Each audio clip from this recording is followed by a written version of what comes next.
एक ही लेवल 3 महीने तक आराम से वर्क करता है। तो चार्ट को बनाने के बाद बिल्कुल भी ये नहीं सोचना है कि मुझे डेली चार्ट बनाना पड़ेगा, और हार्डली 1 से 4 सेकंड लगता है एक चार्ट को ओपन करने। अभी जैसे आपका कोई चार्ट है बना हुआ है, आप एक बार क्लिक करोगे, 1 डे का टाइम फ्रेम रखोगे तो आपको दिख जाएगा कि चार्ट में क्या लेवल दिख रहा है, ठीक है, कहाँ पे चार्ट है, कैसे जो है प्लेस्ड है, और क्या क्या चीजें यहाँ पे दिख रही है। तो चार्ट हमें पहले से बना कर रखने हैं, ठीक है, पहले से बना कर रखने हैं, और चार्ट पे हमें हमेशा जो है कुछ ना कुछ वर्कआउट करते रहना है जब तक हमारा कंप्लीट चार्ट ना हो जाए। जैसे ही आपका पूरा चार्ट बन जाएगा, ठीक है, तो आपका जो वर्कलोड है बिल्कुल कम हो जाएगा। अभी यहाँ पे जितने भी स्टॉक देखेंगे मेरे सारे चार्ट बने हुए हैं। मैं क्या करता हूँ, सिंगल क्लिक करता हूँ, चार्ट खुल के सामने आ जाता है। बस एक बार जितना क्लिक करने में टाइम लगेगा और चार्ट के ओपन होने में उतना ही टाइम लगेगा स्टॉक को देखने में, ठीक है। तो इस तरीके से आपको चार्ट को जो है चेक करना है, एक चार्ट को। जैसे सपोज कीजिए कि आपको कल ट्रेड करना है, तो सबसे पहला जो वे है वो ये है कि जितने भी सारे स्टॉक है जिनके चार्ट आपके पास बने होंगे, बन जाएंगे क्लास के बाद, आपको एक एक चार्ट एक एक नाम से चेक करना है। अब जैसे किसी स्टॉक में आपको दिखा कि ऊपर कोई डोजी बना है, कोई सेलिंग पैटर्न है, या अगर मार्केट बॉटम पे है कोई बाइंग पैटर्न बना है, तो उस स्टॉक को अपने जस्ट बगल की डायरी में या मोबाइल में कहीं लिख लेना है। ऐसे करके आपको महज 3 से 4 स्टॉक मिलेंगे। फिर उन 3 से 4 स्टॉक में फाइनलाइज कर लीजिए कि कौन सा सबसे बेस्ट है, किसका पैटर्न सबसे बेस्ट है, वॉल्यूम वगैरह सब कुछ है, उसको आप पैटर्न के अकॉर्डिंग या जो भी अकॉर्डिंग निकल रहा है उसको रख लीजिए। कोई ब्रेकआउट स्टॉक हो सकता है, उसको निकाल कर रख लीजिए अपने झोले में कल के स्टॉक सिलेक्शन में, और उसमें हमें सिर्फ करना है ट्रेड, ठीक है।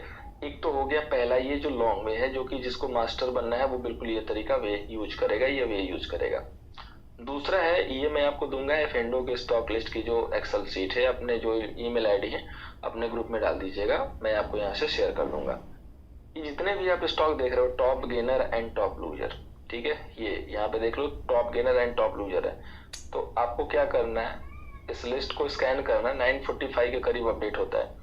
जैसे आप इस लिस्ट को स्कैन करोगे तो आपको ये चीज पता हो जाएगी कि मार्केट ग्रीन है कि रेड है। कैसे, हीट मैप पे आइए और एक बार क्लिक करेंगे तो यहाँ से देख के आपको पता चल जाएगा कि मेजोरिटी किस साइड है, ग्रीन साइड है ओके, रेड साइड है ओके। तो जिस साइड आपको ज्यादा जो दिखे, जैसे ग्रीनरी ज्यादा है मतलब मार्केट जो है बाई के फेवर में, तो आप टॉप गेनर का कोई भी स्टॉक उठाइए जिस स्टॉक में 2% 3% की मूवमेंट हो रही हो, तो ट्राई कीजिए कि सबसे टॉप का स्टॉक उठाइए और उसमें बाई कीजिए। आपको 2 से 2% आराम से, 1 से 2% या 3% तक, कभी कभी 5% तक भी हाथ में जो लग जाता है। तो नॉर्मली एवरेज रखिए कि 2 से 3% आपको जो टारगेट इसमें मिल जाएगा इस स्टॉक से, और ये सारे लाइव के होंगे, ठीक है।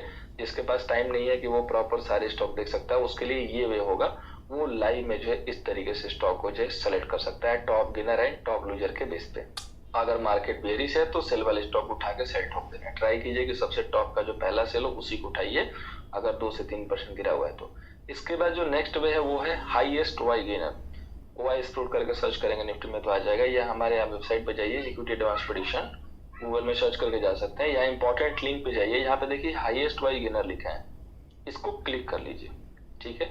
जब आप क्लिक कर लेंगे यहाँ पे हाईएस्ट वाई गेनर से, तो आपको वो स्टॉक यहाँ पे लिस्ट में आ जाएंगे जिनकी वाई बहुत हाई है। वाई मतलब ओपन इंटरेस्ट, यानी कि उसमें बाइंग या सेलिंग कुछ ना कुछ तो हो रहा है बहुत तगड़े तरीके से। तो आपको क्या करना है, ऊपर से 3 स्टॉक उठाने। अभी जैसे टाटा स्टील आज का क्या है, सबसे ज्यादा हाईएस्ट वाई गेनर था क्योंकि ये स्प्लिट हुआ है, तो ऐसे स्टॉक को नहीं उठाना है, लेकिन इसमें भी मूवमेंट आपको आएगी। हाईएस्ट वाई गेनर का सबसे बड़ा फायदा क्या है कि उस स्टॉक में मूवमेंट अच्छी खासी आती है। तो आप उस स्टॉक को निकालिए और अपने ब्रोकर अकाउंट में ऐड करके देखिए कि वहाँ क्या चल रही है, बाइंग चल रही है कि सेलिंग चल रही है। जिस वे में वो ट्रेड कर रहा है, यानी कि बाई है तो बाई ही करना है, सेल है तो सेल ही करना है। हाईएस्ट वाई गेनर के जो 3 स्टॉक होते हैं, जब मॉर्निंग में हम निकालते हैं तो उनमें काफी तेज गिरावट या तेजी आती है, तो वो आपको डायरेक्शनल मूव देते हैं। तो इसलिए आप उसको निकाल सकते हैं, कह सकते हैं कि बहुत तेज लगाने वाले घोड़े या तो बहुत तेजी से गिरने वाले गधे जो आपको मिलते हैं इस वे से। तो इस तरीके से भी आप स्टॉक यहाँ से निकालेंगे जो कि हाईएस्ट वाई गेनर वाला होगा। तो ये हमारे मेनली जो है 3 तरीके होंगे जिसपे हम जो स्टॉक सेलेक्ट करेंगे। तो हम इन 3 वे से जो है स्टॉक को सिलेक्ट करेंगे। चौथा एंड 5वां जो एडिशनल वे है वो ये है कि आप कोई स्टॉक है जिसको आप ब्रेकआउट के लिए ट्रैक कर रहे हो, अगर उसका आपने रिमाइंडर लगा रखा है, अलर्ट लगा रखा है, तो उस अलर्ट के ऊपर बाई कीजिए। कुछ स्टॉक ऐसे आपके आएंगे जो कि 3rd एंड 4th में होंगे, जो कि आपके स्टॉक सिलेक्शन में ऑलरेडी चल रहे होंगे। जैसे कोई ब्रेकआउट का स्टॉक है फॉलिंग वेज पे, राइजिंग वेज पे, फ्लैग पे बना हुआ है, तो उस लेवल को ऐड करके रखिए, अलर्ट लगा कर रखिए जो मैंने बताया था, और वहां से कोई स्टॉक निकलता है तो उस पर काम कीजिए। और वो आपके हमेशा डेली वे में रहेंगे कि कोई ना कोई स्टॉक होगा और कभी ना कभी वो एक्टिवेट होगा, जब भी आपका पैटर्न जो फाइनल हो जाएगा। तो इसके बाद इस तरीके से आप स्टॉक में जो है एंट्री कर सकते हैं। ठीक है, इसके बाद एक और है जो हमने आपको डाइवर्जेंस जो बताया था, तो डाइवर्जेंस का हमारे पास जो है कुछ स्कैनर्स हैं। ठीक है, तो डाइवर्जेंस के बेसिकली हमने कुछ स्कैनर्स बना रखे हैं। यहाँ पे जब आप इंपॉर्टेंट लिंक पे जाएंगे तो आपको दिखाई देगा पॉजिटिव डाइवर्जेंस। तो जितने भी स्टॉक हैं, अभी जैसे मैंने कहा आप लोगों को जो है डाइवर्जेंस बता दिया था, लेकिन सारे स्टॉक पे डाइवर्जेंस एक एक करके प्लॉट करना, चेक करना पॉसिबल नहीं है, सिर्फ इंडेक्स पे हम कर सकते हैं। तो हम क्या करेंगे कि हम अपने स्कैनर का हेल्प लेंगे। यहाँ पे अगर कोई भी स्टॉक पॉजिटिव डाइवर्जेंस के साथ होगा तो यहाँ पे निकल जाएगा। अब चूंकि मार्केट तो आज खूब तेजी में रहा है तो पॉजिटिव तो निकलने से रहा, तो हम चेक करते हैं नेगेटिव में, और हमें बियरिश डाइवर्जेंस में कुछ ना कुछ जरूर जो है स्टॉक मिलेगा। देखिए लंबी लाइन लगी हुई है, सबसे ऊपर बजाज फिनसर्व है, जिसको हमारे एजेंट ने भी भेजा है कि सर यहाँ पे नेगेटिव डाइवर्जेंस दिख रहा है, तो 10% गया है तो बिल्कुल बन भी सकता है। तो ये देखिए लंबी लाइन है, कम से कम 25 स्टॉक निकले हैं जो कि नेगेटिव डाइवर्जेंस के साथ हैं। हमें हमेशा उन स्टॉक को उठाना है जो सबसे ज्यादा आज चले हों और जिनके पास गिरने की जगह काफी अच्छी हो। दूसरी चीज, वो स्टॉक गिरा ना हो। अभी सपोज कीजिए कि आपने बजाज फिनसर्व उठाया, तो आपको पता है कि बजाज फिनसर्व जो बहुत चला हुआ है तो उसमें गिरने की जगह अच्छी होगी, लेकिन वही अगर आप ऐसा स्टॉक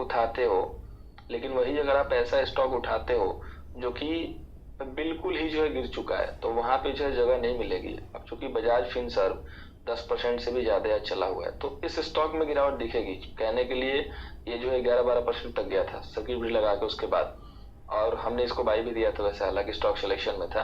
तो इसको जो हमें क्या करना है कि इसको हमें कल सेलिंग के लिए जरूर रखना है, क्योंकि प्रॉफिट बुकिंग आनी है। और देखिए रिजल्ट नेक्स्ट डे है रिजल्ट, तो बिल्कुल हाईएस्ट चांस है कि इसमें प्रॉफिट बुकिंग आएगी और इसको हमें सेल करके चलना है। ठीक है, तो इस तरीके से हमें स्टॉक उठाना है। अब हमें चेक करना है कि नेगेटिव डाइवर्जेंस बना है कि नहीं, तो वो इंट्राडे टाइम फ्रेम पे देता है, हर तरीके से देगा। अभी आप चेक करेंगे, देखिए जैसे मैंने 5 मिनट का लगाया, अभी आप यहाँ पे अपने RSI लगा लीजिए। RSI लगा के इस तरीके से जो है आपको मैनुअली चेक करना है। ऐसा नहीं कि इस स्कैनर ने दे दिया और आप जो बिल्कुल एग्री हो जाओ कि नहीं सही है। देखिए ऐसे ही दिख रहा है कि डाइवर्जेंस बना हुआ है, यहाँ से ये ऊपर जा रहा है और यहाँ से नीचे। यहाँ पे भी चेक करेंगे तो इसका जो डायरेक्शन है ऊपर है, इसका डायरेक्शन नीचे है, तो यहीं से जो है डाइवर्जेंस बन चुका है।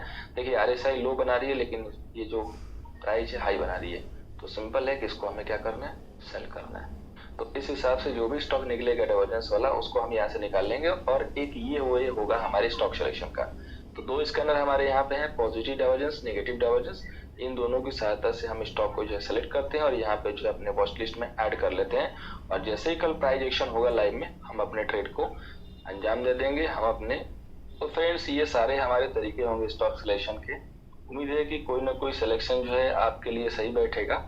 और बाकी इसके अलावा कोई डाउट होगा तो आप हमारे पास क्वेश्चन के साथ आइए, कोई भी क्वेश्चन कर सकते हैं। बट ये सारे तरीके हम यूज करते हैं, इसमें से हम सारे तरीके ऑलमोस्ट यूज करते हैं। हमारे जो भी स्टॉक निकलते हैं, कोई परमानेंट सोल्यूशन के साथ होता है, कोई लाइव में होता है। जो हम लाइव के स्टॉक निकालते हैं वो हम यहाँ से सिलेक्ट करते हैं और यहाँ से सिलेक्ट करते हैं, और जो ऑफलाइन में निकालते हैं वो यहाँ से निकालते हैं, बेरिश डाइवर्जेंस, पॉजिटिव डाइवर्जेंस। और इसके अलावा जो हमारे वे जो हमने अभी डिस्कस किए हैं, यही सारे जो वे होते हैं। अब हम लोग जो नेक्स्ट क्लास में जो सीखेंगे वो हम लोग सीखेंगे ऑप्शन की एनालिसिस, ऑप्शन का जो हमारा क्लास होगा।